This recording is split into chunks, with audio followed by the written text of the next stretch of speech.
تذكر يوما كنت تعانق دمعة الفكر تناجي الله في صبر وترجو رحمة تسري فعاش القلب. I always say that today a woman has been reduced to basically an object of sex, an object of attraction for a male, and all the males must just fill their eyes and just their eyes must be quenched, and that's it. So when you see the naked women of the street, you don't appreciate your own wife. You don't, because you've seen much better than her. You've already seen it. So Allah says, look, oh man, lower your gaze as well. It's no excuse. Even if they're doing that, lower your gaze. So you have a woman and you look down. With respect you speak to her.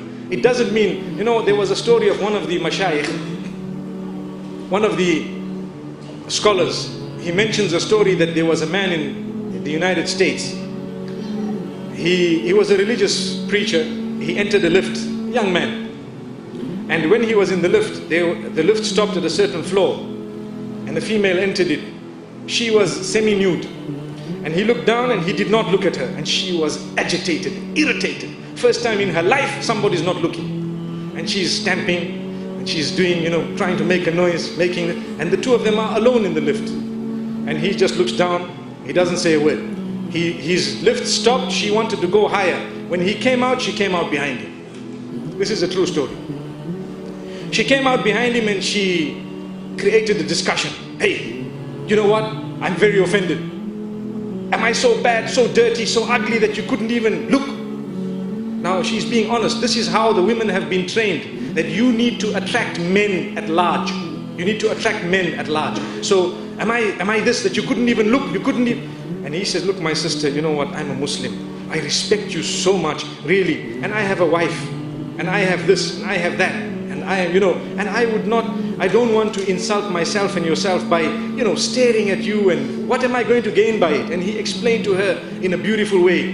And she asked for his number. Now imagine if someone asked you for their numbers. Wow, mashallah.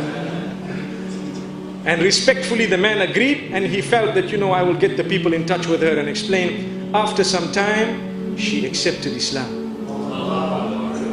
And she says, Islam has liberated me from being a person who cannot leave the home without half an hour in front of the mirror, without spending on different types of designer clothing, Islam has liberated me. I just put on a black cloak and I walk out. That's it.